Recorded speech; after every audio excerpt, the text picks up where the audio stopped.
It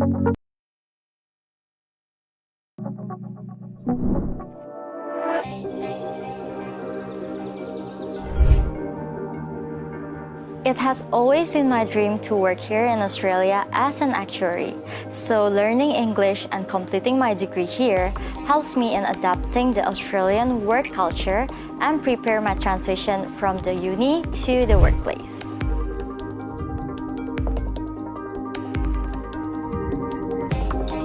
I think the ability to speak English now is very much an expected skill. It's not a luxury, it's not a nice to have anymore. Many people get an overseas university degree these days, but it's the qualification, a really quality qualification with the English skills together that can set you apart from others for your future career in what is now a very highly competitive job market. So it makes it really easy to find a part-time job while you're studying here in Australia. So I landed my first customer service job because of my good vocal English skills.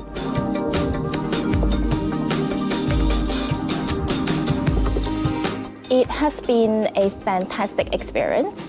Learning English has taught me a completely different way of thinking.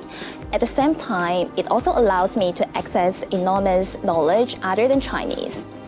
Being bilingual, I can watch movies, read novels, and listen to music in English. Learning English also gave me the possibility to be multilingual, as it taught me the skills to learn the third language. I think in many ways, actually. Firstly, by providing what is a once-in-a-lifetime experience in some of the world's best universities and in a very well-regulated system.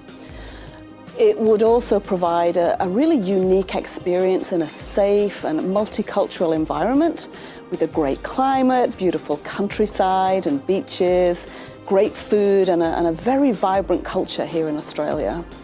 But I think perhaps more importantly is the opportunity to use English authentically every day with native speakers and people who speak English very well. They're bilingual speakers. And really this combination is almost impossible to achieve by staying and studying in your home country.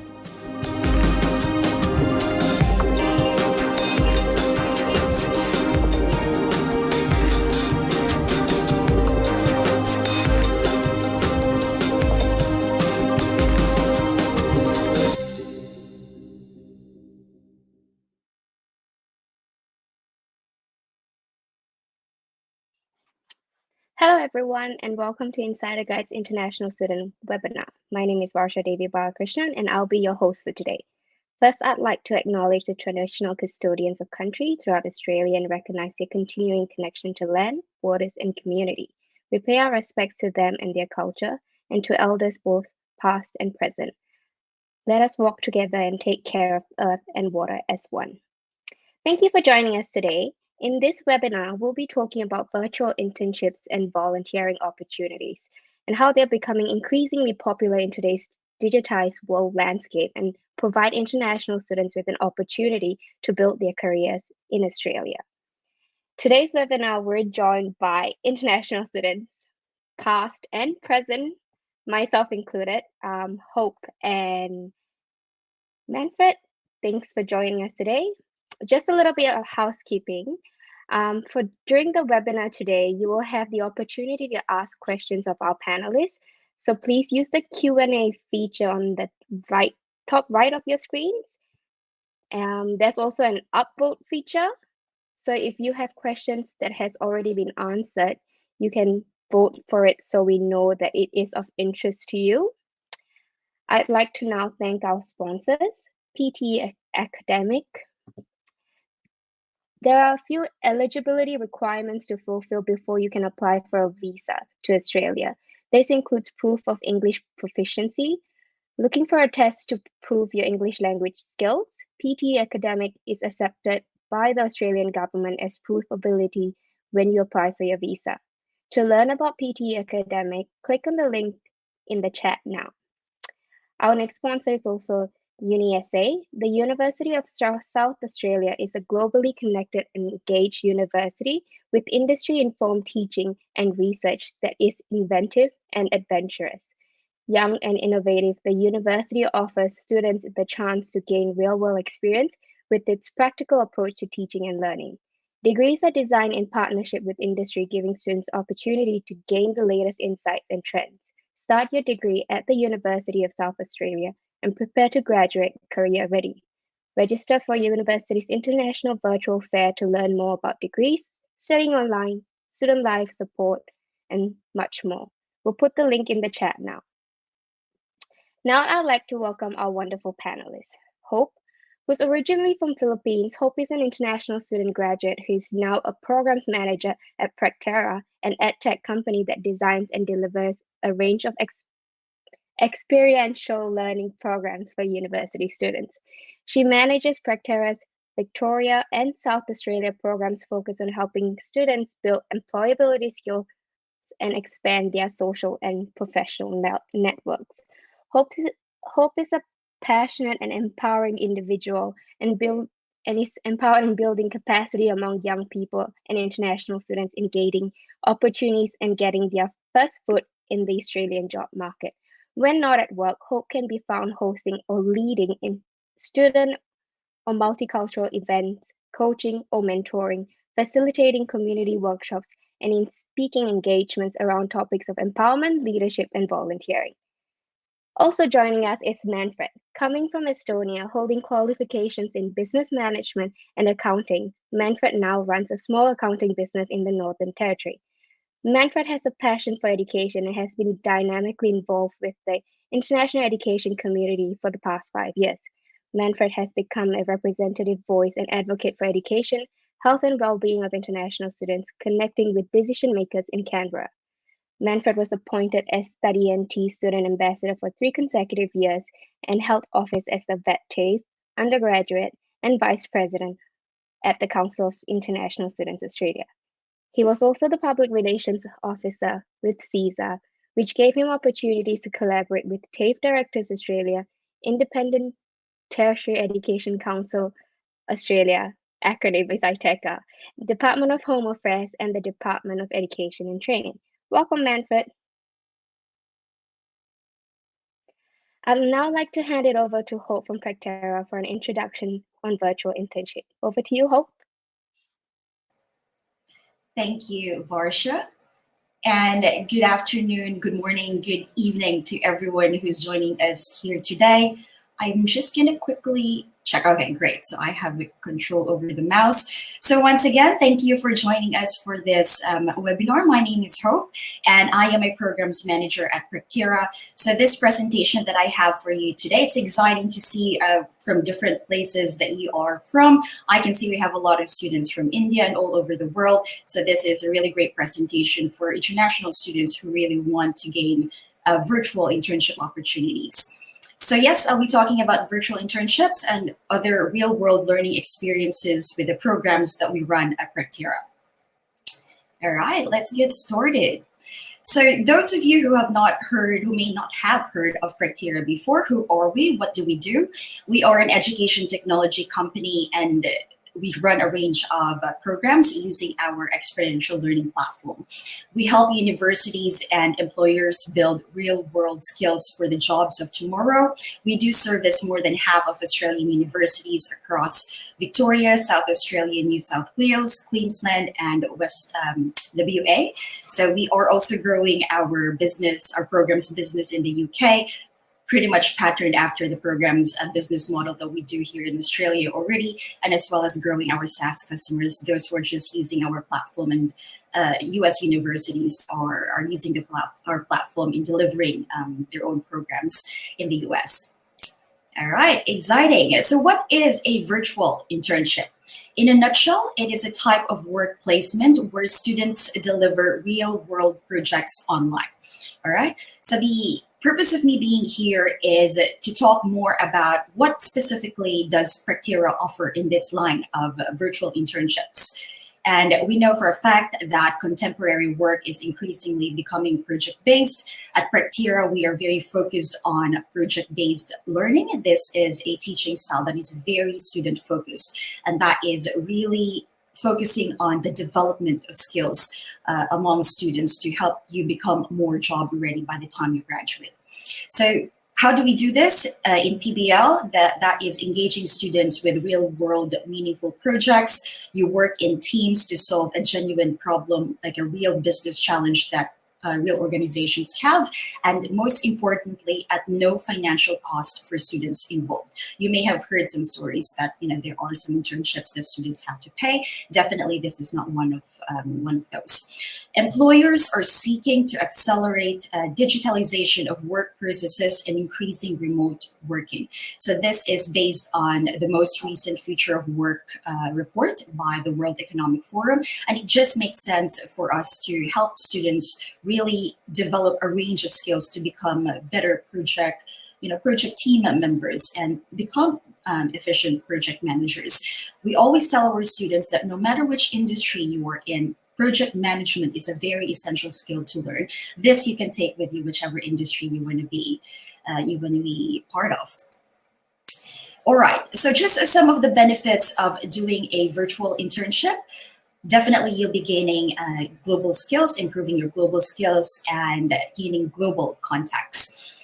You'll be able to engage with several professionals across industries, contribute in various projects, and really be able to accelerate your development of transferable skills. Note that in a traditional internship model where you can most probably do just one or two a semester or a year even, you can stack multiple different experiences at the same time frame when you're doing your virtual internship compared to a traditional internship model. And it also helps you develop like a better career clarity while you're still at university. And I'm very excited to share to you some of the testimonials that some of our past participants have said in their feedback survey responses. You may be studying engineering now, but then upon being exposed to a new project from a different industry, you realize, oh, this is actually another area of interest that I want to explore. So these are very helpful, like exposure opportunities for students to realize not only maybe another area of interest, as I mentioned, but also a different set of skills that you may already have, or something that you want to further hone, that is. Virtual internships also offer flexibility. With the increased flexibility to fit in around your existing studies, hence you will be able to stack a couple of different virtual internships while you are doing your studies, juggling your work and life commitments, and considering the reduced travel and accommodation costs as well that's involved with this. And really, with the pandemic, this has really called for so much attention that the focus be going towards how can we deliver this online? How can we continue to offer opportunities to students online and remotely? And yes, having said that, no matter where you are in the world, especially if you are, if you are enrolled in a Victorian university and you are delivering these projects for Australian organizations, and even if you are based overseas, if you're overseas at the moment, that is, you can still gain local experience. So these experiences, even though virtual, even if you're not based at the client's office, is equally valued by recruiters and employers, because we are pretty much adapting to modern times and how we can continue delivering these programs and gaining employment opportunities or employment learning opportunities while even if we are dispersed all over the world. Okay, so I mentioned that we run several programs, in fact, a lot of programs across Australia alone, but I would like to take this case study of the Study Australia Industry Experience Projects, or SEEP, that as a case study because it's the most recent one that I managed myself, and this just recently concluded last month. So in this specific program, we had over 200 students take part in it across 10 universities, 4 states, 36 diverse teams of 5 to 6 onshore and offshore students, domestic and international students included, and 26 project clients. 91% was the willingness to recommend among students to peers. 4.4 out of 5 improved their global skills, and 4.3 out of 5 was the rating among students, saying that they have increased their social and professional networks. Very good stats for a pilot program, that is, and really emphasizes the need for these kinds of programs for students to continue to develop and improve on their employability. Now, I can talk to you the whole day about how I think these programs are amazing, but it's always best to hear from the students themselves. So I've drawn out some of the, I pulled out some of the testimonials from the participants and said, and then here's what they said that they got out of participating in SEEP, or in the Study Australia Industry Experience Project. Yamini from Kaplan said that this program has really boosted her confidence, made her aware of her strengths and weaknesses, which soft skills to concentrate more on. And being offshore, this program has been amazing for her to really create social contacts, those who are already in Australia. So Chong from Curtin University said that it made him realize the difference between real work and school studies. This is something that we are very passionate about in Pratira, really about experiential learning, hands-on learning, bridging that gap between what you learn from university and applying it in the real world. Hence, project-based learning is really helpful in that sense. So you get those real-world experiences, engaging with real industry clients and working real-world projects. So Chom met people from other fields through networking, and the most important thing is that working online is not as stressful as working on site. And given some of the reasons that I mentioned earlier, probably with not only with reduced travel costs, but as well as maybe accommodation and maybe other responsibilities with work and life.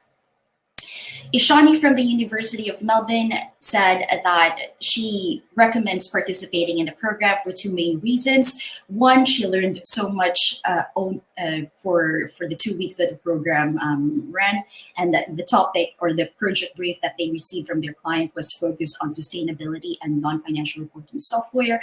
And that is definitely not what Ishani is studying, but is something that she found out, or she realized that she has she potentially would like to explore further. So this is what I was talking about, that the more experiences that you get while being at university still, the more exposure you get, the clearer you will be with what do I really want by the time I graduate? What am I good at? What do I want to do?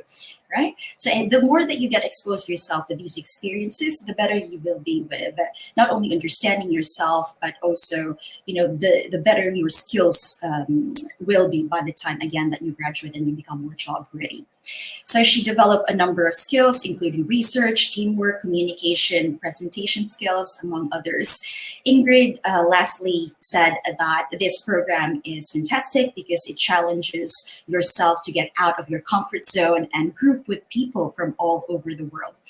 And it's a win-win it's a win-win opportunity for everyone because it provides fantastic ideas for companies, yes, definitely. And it is also a learning and skills development opportunity for students. All right, so those are some of the quotes from the feedback survey responses from SEEP, and I took some screenshots on LinkedIn from some of the students that I think would be interesting for you guys to see as part of this presentation. Subin from ECU is an engineering student. He's had prior engineering work experience as an engineer in his home country, but then he participated as a business consultant. And you can see here that Subin really appreciated the guidance of his mentor while doing this project with his team. And he had the opportunity to meet outstanding people to improve on his employability and collaboration skills. Junyi, on the other hand, also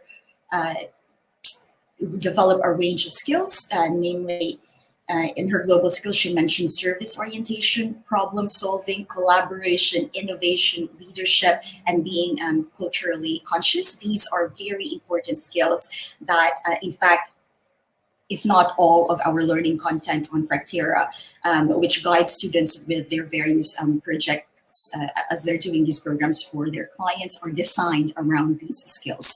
And again, these are just some of the many skills that employers are really looking for in new graduates. Okay, so that is with Juni from Monash University. I have 3 more screenshots from here. By the way, I forgot to mention that SEEP, although was open to all there are certain requirements for each university that participated in this program, but there was a specific focus for the Study Australia program to support Indian students who were stuck in India. So hence these last 3 screenshots that you see here from LinkedIn are from our Indian students. And you can see there the various, their different reflections from being a part of the program, and at the same time, their takeaways. And what I really wanted to highlight here is the part of a virtual internship, or it may be called differently in different, like universities or situations. For example, it could be remote internship or virtual project-based learning. These terms are used interchangeably. You just need to double check that with the university. Is it considered an internship? Because it could be that it offers does it offer course credits, for example, in your university. For other universities, it doesn't. But no matter it's called an internship or not, we're talking about these virtual or digital projects that you complete with us at Practera. It does not change the fact that because of its real world nature, this is definitely something that you can write on your resume, talk about during your interviews, and again, be able to have that exposure and working in different industries outside of your area of study, connecting with industry across again, across different fields, and exposing you to various situations or projects where you can really develop a range of self-transferable essential skills that's needed for the future of work. All right, so as part of that experience, you get a electronic certificate of completion in the end, and also a digital badge that's uniquely yours, and these are designed for you to attach on your LinkedIn. It does not expire. It becomes a portfolio of the various engagements that you have done while still at university. And again, these are fantastic because while you are still at university, the more experiences that you can get, being part of these programs, by the time you graduate, even if you are still overseas at the moment, employers or recruiters can see that on your LinkedIn, for example. And for a fact that recruiters do check your LinkedIn profiles when you are applying for jobs, because they want to know, apart, of course, from your marketing documents, your resume, your cover letter, if you become an interesting candidate, they would like to check your profile and what are the things that you have done. Is it true, everything that you've written on your resume, for example? That's just step 1. Of course, you have to go through the interview process, etc. after that. But having all those experiences, knowing how to articulate those during interviews, and knowing as well how to write them on your documents are all very important. Okay, so where to find Practera virtual internships or work integrated learning opportunities? I think that I do want to clarify to everyone is that Practera does not recruit students ourselves. Okay, the student recruitment is done through the participating Australian universities that have signed up for our programs. We do not recruit the students for companies either. That is not the nature of our work. Our programs are designed to be learning experiences for students. So just on that is, if you are interested to know, okay, so how can I take part in any of the programs that you have with universities? Well, firstly, we need to know which university or Australian university are you enrolled in. So first, I will tell you to ask to inquire at your university department. These are mostly with our in-curriculum programs, and these are the ones that have course credits, and they usually run for more or less 6 weeks. Okay, for extracurricular programs, which we deliver so much at scale, even now we have one program with the University of Melbourne for over 1,000 students, and they're all offshore. This is managed by not by department, because students are across faculties. These extracurricular programs that we run, the Melbourne University example that I just mentioned is one of the many. They usually run for 2 to 3 weeks. There are programs with mentors. There are programs where you have us in the programs team who are like the coaches for the student teams as they're completing their programs. All right, so you can ask definitely at your University Career Center or your Student Center, is there a program that you run with Practera? Even if it's extracurricular, how can I get involved? Okay.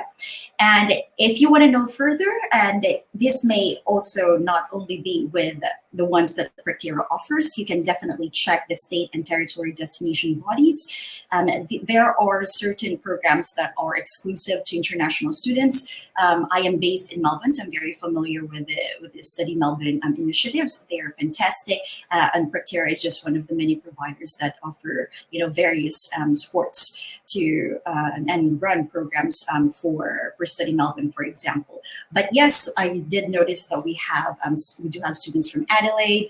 Wherever you are, please check which Australian university are you enrolled in, and which state that is. You could have a look at Study New South Wales, Study Sydney, Study Queensland, Study Cairns, etc. We do run a range of programs with those.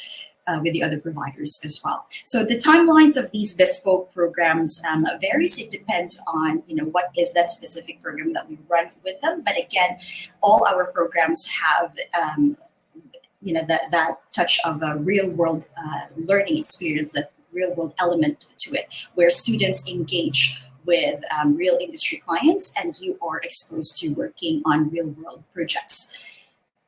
Awesome. Moving on. So this is just a few of the list of programs that we run across the states. Again, this is just one of the many, but these are the ones that are quite big in scale. So in New South Wales, I did notice that we have a few students in Sydney. If you have not heard of Global Scope, that might be of interest to you. This is one of our programs that engages students in teams. They get a mentor. They work in a team in completing a real or addressing a real business challenge for a client. It's not a competition. It's designed to help you develop your employability skills and expanding your social and professional networks. In Sydney, this is offered per university. They have big cohorts of their own in their own respective universities, whereas the Victoria equivalent of that is students actually collaborate across universities.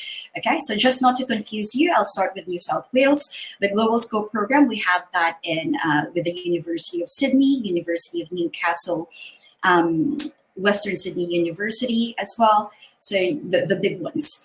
JobSmart Edge is exclusive to University of Sydney students, and it's a fantastic program that really goes through, helping you develop your employability skills from reviewing your resume to attending various networking events, etc. Now, I'm not going to go through the description of each of these programs. That is not the purpose of showing you this slide. It's just to tell you what are the different programs that Practera has that are the big ones in each of these states. That does not mean, though, that you cannot ask for specific programs that maybe your university department runs with Practera. For example, just this afternoon, I ran a session with the University of South Australia for a virtual internships unit that they're running. This is obviously not extracurricular. So that program is not open to all of their students, obviously, because it's a subject, so there are prerequisites. So so if you find yourself in a similar situation, okay, I actually want to do something as part of my course. So I'm going to ask my unit coordinator, maybe in Queensland, maybe I'm enrolled at the University of Queensland. So I'm going to go to the School of Business. Do we have something that we're running with Practera that I can apply for example? So I hope that's clear. If you have any questions on that, please do pop that in the chat and I'll have a look at that later. So you can see there the New South Wales, South Australia, Queensland, WA, and Vic programs that we have. And just with, I think of interest to this group is the international and global programs that we run, that we're currently running. That is, the international program involves or includes SEEP, the one that I showed you as a case study. And the global program that we have is with the WACE Global Student Collaborative Projects. This engages Australian and American, US universities to work on these consulting projects as teams. So that's just one of the many.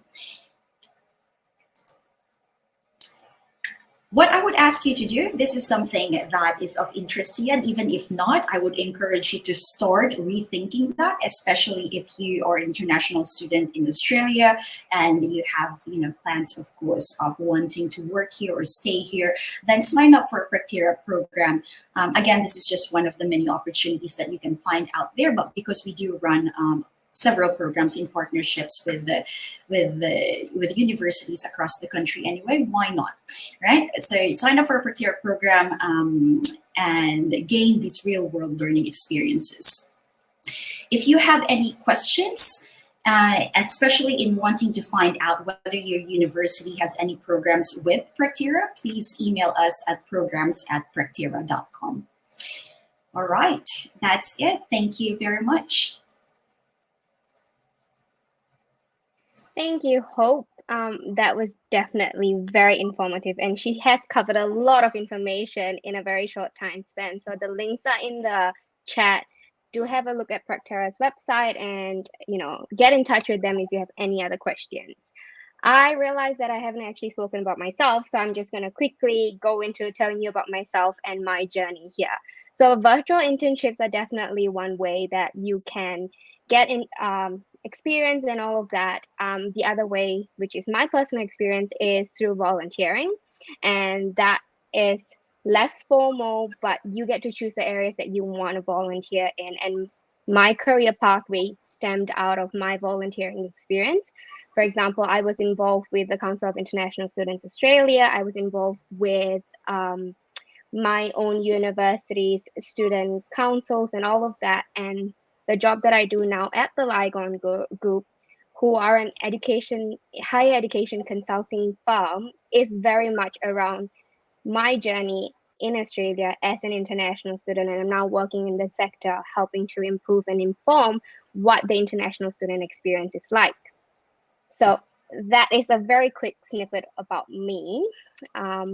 Manfred, you have quite an interesting story as well. I understand that you are graduating, soon to graduate, similar to me, and you're providing virtual internships for students yourself, even though you are an international student. So please share with us more.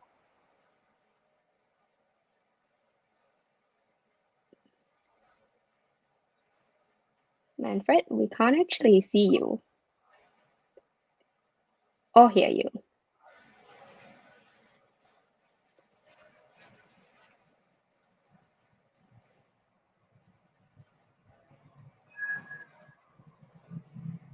Well, seems like Manfred has some tech issues.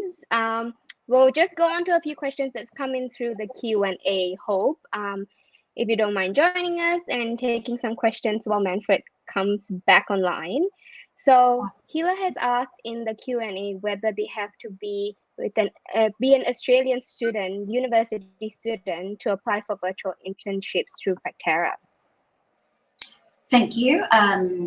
Sorry, I couldn't see the question, but whoever asked that, thank you for your question, and thanks, Varsha.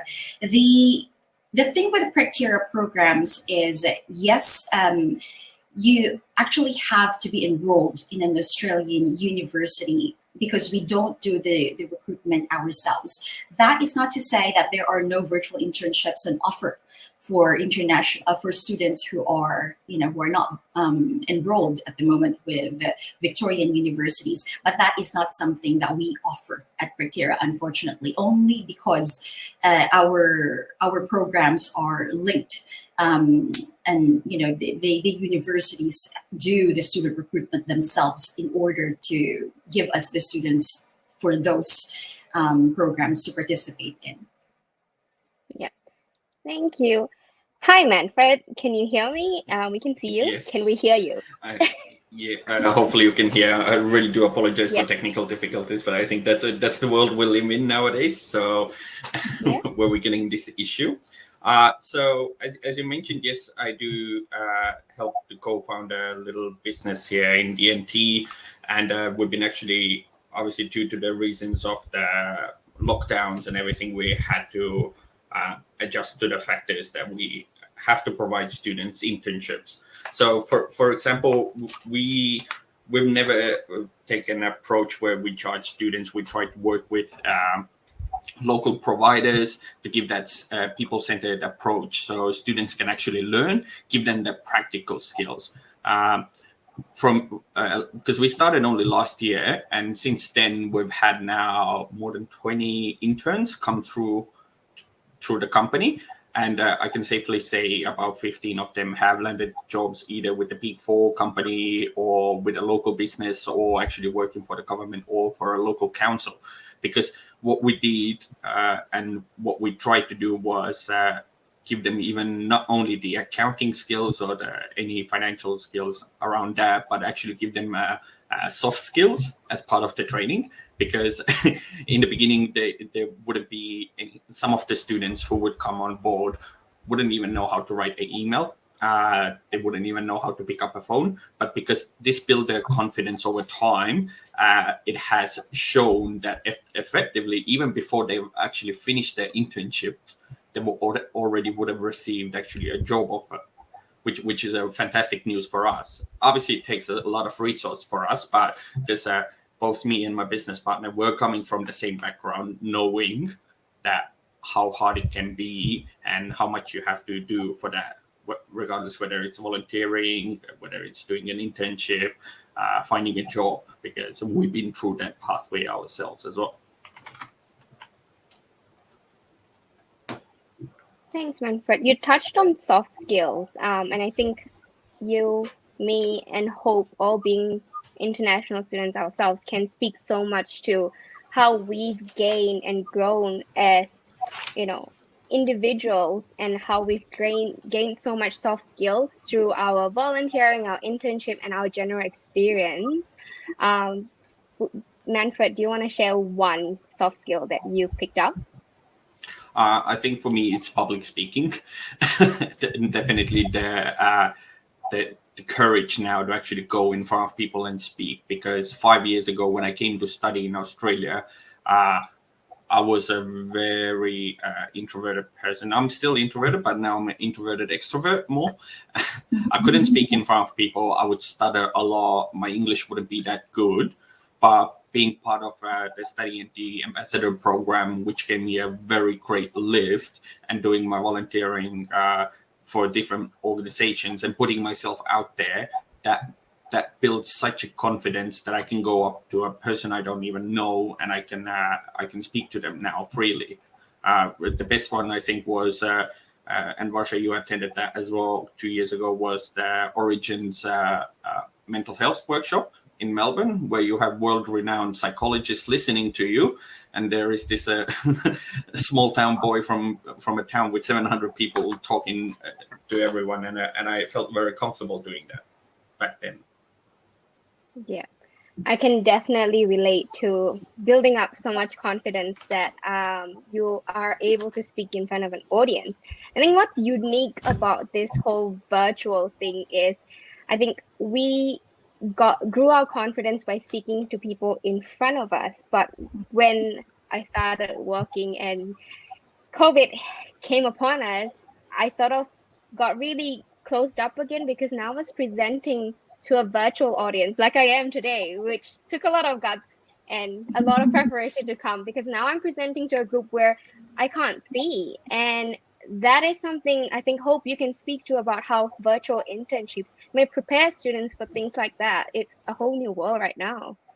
It's a totally new world. And it's the same with us, even when we are delivering workshops, It's a very different territory, I would say, like even most especially when our audience they don't have their videos on, or anyway, that's from my personal experience looking at now. But then when we actually deliver workshops to students, we really have to encourage them to turn their videos on and proactively speak up during meetings. These are the added challenges now that we are transitioning online, right? And it's not, I really love what Manfred said, because looking back at my personal experience as well, when I first arrived in Australia, even though I thought, look, I used to work in a call center in the Philippines, and I used to think that I was conversant in English. But being in a different country, it's like, and having a very I used to be told that I have a very thick Filipino English accent, and that really greatly affected my confidence.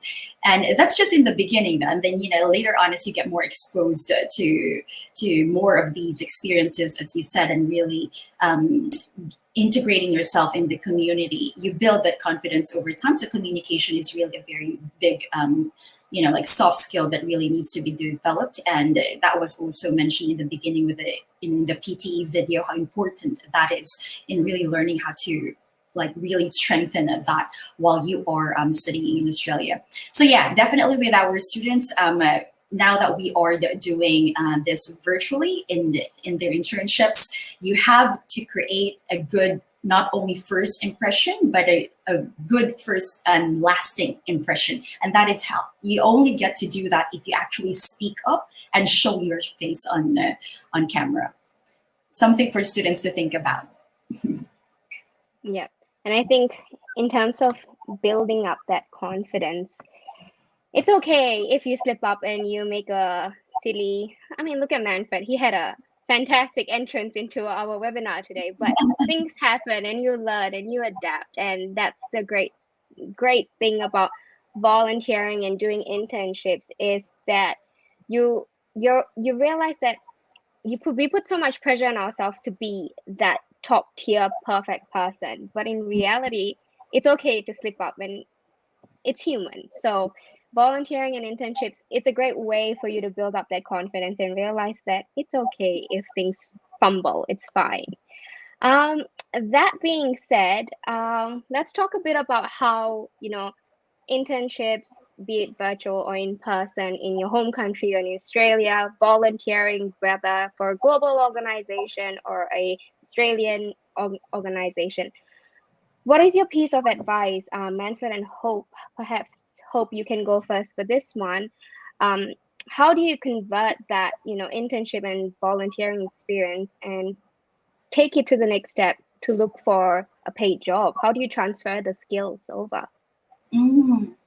Very good question. I would say, well, firstly, you really have to make sure that you did a good job in any of those. Well, it's a learning experience, right? Hence, you do more of these experiences, so you get to hone a range of skills. I'm such a firm believer of, you have to give your 100% in everything that you do and make people remember you in any of your experiences, especially if you're delivering work for other people. This is the thing about, I noticed this especially among younger people, and I'd like to take this as a challenge for our viewers, that there seems to be this reluctance towards volunteer work. Okay, what we got to remember is, while you are starting off in new country, before, of course, obviously, ideally, we would like to be paid, but we also have to manage expectations here in terms of people would also, employers especially, would like to test if you are a good fit.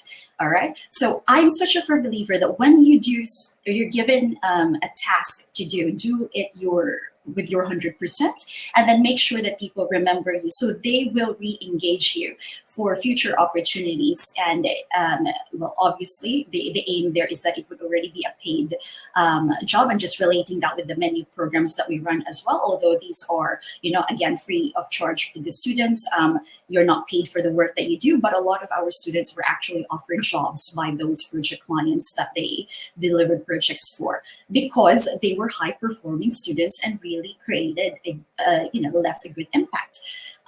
So make sure that people remember you, so they would get in contact with you in the future if there are opportunities, and at the same time, if not with them, then they will refer you to people who they think you would be a good fit for anything else that they know of. Yeah, thanks, Hope. And I think it works the other way around as well. If you're interested in a company or an organization, but you don't know if that's the right, place you want to be, or that's the right work environment for you, you're also sort of testing them out and seeing if that's the right fit. So it's a two-way street where they're trying to figure out if you're a right fit, but you're also doing what's best for yourself to figure out if that's the right fit. And if they want you on, but you feel like, I'm not really feeling this and I want to try something else, you can jump into something else and you don't feel obligated to stay because, there's that. It's a connection and a network that you've made, but you can move on to something else. Manfred, how about you? How do you translate your skills that you've learned from volunteering and all of that into a paid job? So I think a lot of the skills that I learned through volunteering particularly came around dealing with media, around marketing and everything, even though I'm a accounting graduate, but I look accounting as a bigger picture anyway. And now, because of the fact that I did a lot of volunteering for CISA, I've done a lot of volunteering for Kindness, which is another wonderful international student organization. And particularly with those skills, people in the community, you don't even have to put yourself out there. People in the community see that, and they reach out to you. I have right now, because of this kind of volunteering and showing them what I have been doing, I have about 12 different local venues around me who I look after their marketing, and it gets very hectic because each day the word of mouth goes out there with the job I've done. So using those skills that I gained as a volunteer in these different organizations, it's either leads you for employment, or you can actually get long-lasting clients for yourself. So, and good friends as well. Great. And I see a lot of you already sharing your LinkedIn profiles in the chat, which is great because my personal story of how I got a job actually just before I graduated was because I built networks while volunteering. And it wasn't that I was telling people that please hire me or stuff like that. It was, looking at comments people were making and looking at the work they were doing, and if just expressing genuine interest in the work that they do or picking out key insights that they were sharing. So they knew who I was before I was actually looking for a job. And that was how, when they were thinking of someone, I popped up and they reached out to me and we had a proper conversation at that point. And that resulted in me getting a full-time job. So it's more than just building skills. It's also about being genuinely interested in what's going on in your industry. So, and while you're volunteering and you're doing your internships and stuff like that, you build a network of, say, 5 people who know 5 people. And through them, it just grows the way Manfred said. And apparently now he's a person who's very high in demand. So, yeah, that's another thing that you get out of doing things through non-paid work, but you gain so much out of it. Yes, money is a big issue for all of us, but the non-monetary benefits are, honestly, I can't speak highly enough of them. Another question, and this is a bit, I guess, it could go both ways depending on what you want it to do, but Manfred, do you think students are better off waiting until they come to Australia to be looking for an in-person volunteering / internship, or should they be looking in their home countries? What are your thoughts? I think it goes both ways, and it doesn't restrict people to find actually an internship here in Australia, even though if they are back at home. But obviously it comes to the industry or what they're studying as well. So I wouldn't expect that a nursing student really can do hands-on, overseas with their qualification, what the standards are here. But let's say, for example, accounting or marketing students or any business students who who are looking for internships, I would safely say yes, do reach out to businesses. You can even talk to your international student support officer at your university or your provider, because they would give you support on that as well. Because it's actually universities and providers, they have to provide that support with if you're interested in doing that. I think quite often the best one is actually to reach out to the business, and then I've had to tell that to myself in the past. Don't go for the higher position straight away. Start something easy that you can handle, because employers will see that. If you show that you have these skills and knowledge, they will notice that, and from there it's that snowball effect where they're like, hey, I can see you can do this. Let's move on and see if you can do that as well.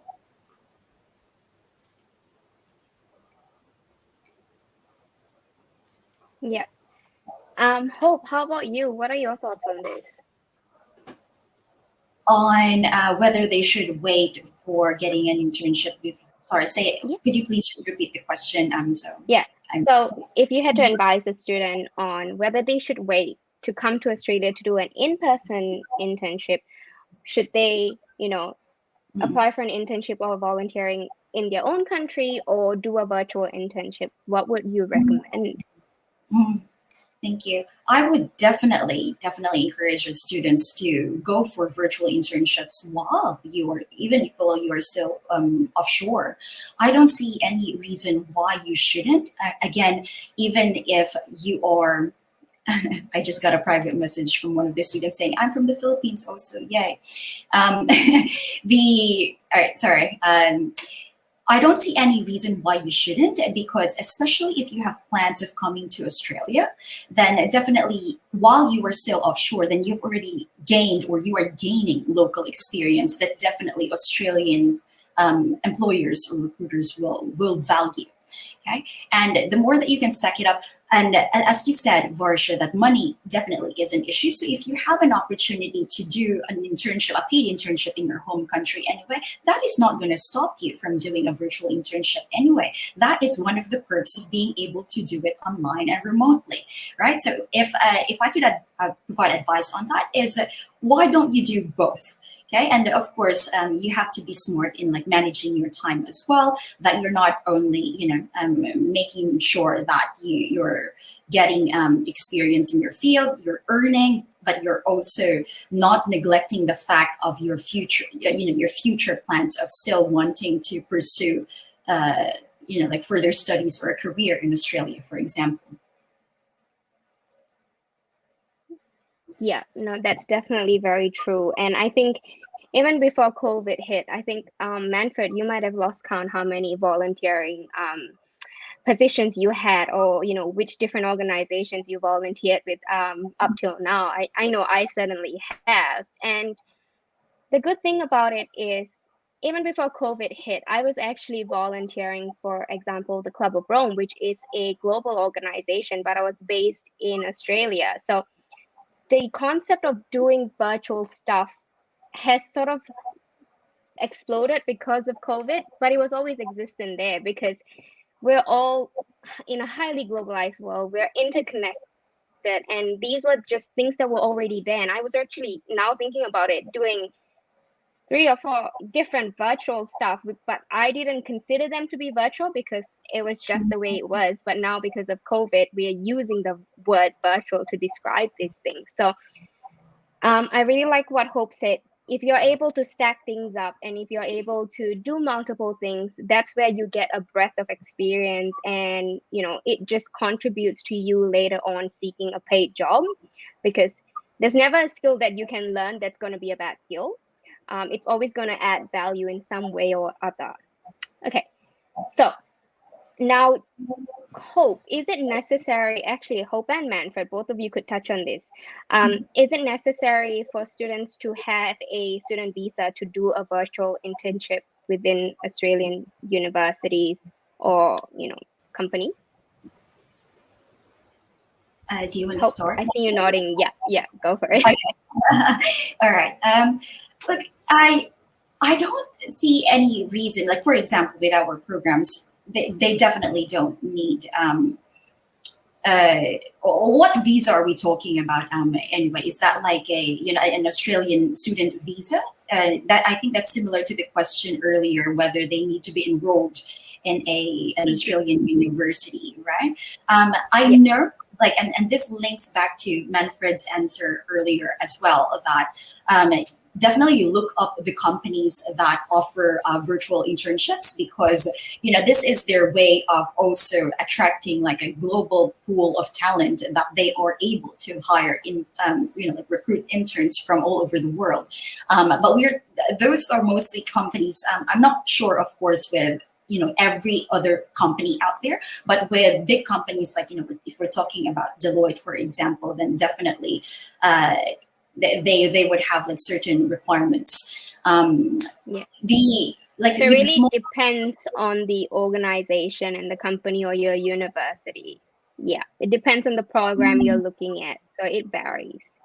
it varies, but for most SMEs, for example, like here in Australia, like with students, I think we got like a question whether they can be, like most companies, how can they take part in virtual internships, because companies are looking for like certain visa requirements. That is not entirely true. Most SMEs and startups actually take international students. In fact, one of my mentees just landed a role with PwC, and that is where you have to do your bit of your research, and in checking these websites if you want to directly apply from the companies themselves. Okay. We have another question. Manfred, I think this is your area of expertise and you can speak on it. To do a virtual internship / volunteering in Australia, for students that are offshore, do they require to have a tax file number, an Australian bank account? What's the situation like?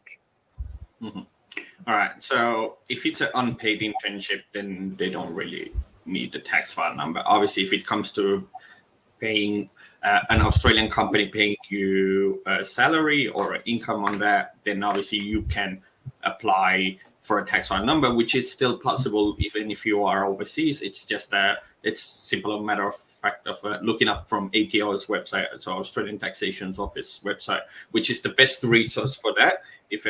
If you ever deal with anything around taxes, the best resource I think I can safely say for students or anyone is to go to the ATO website or to see a professional, obviously.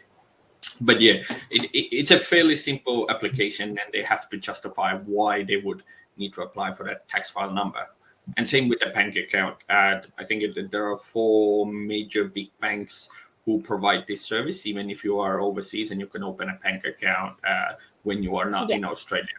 So you can actually get your income there. Okay, great. I'm going to end off with one last question, which just for time's sake, I'm going to answer myself. Param, thank you for your question. You've asked, can a student from any field be involved with internship, or might it be good that they stay in a particular field? To me personally, I've done everything outside of my field of study because I felt that I was already getting enough exposure in my field of study and I was already networking in my field of study. I wanted to broaden myself into other industries and other fields and areas. My background is actually international development and a master's of counseling, which now I don't practice, but the skills that I've learned have transferred into the job that I do because I'm very people-facing and client-facing, and that helps me with my interaction with them. So my personal opinion is reach far and wide and gain as many diverse experiences as you can, because your knowledge that you learn in school in your field of study, it's only going to inform one area, and it's completely fine if that's your love and joy and you want to pursue everything in that area. But if you want to explore, go for it. And on that note, we have 2 minutes left, so thank you everyone who have joined us today for Insider Guides webinar. I'd particularly like to thank our panelists, Manfred and Hope. You guys have been amazing. Thank you for sharing all your experiences with us. Our sponsors, PT Academic and UniSA. Thank you. We look forward to having all of you in our next webinar. Keep an eye on Insider Guide social media and website for updates. Have a great evening, afternoon, morning, wherever you are. Thank you for joining us. Thank you, everybody. Thank you.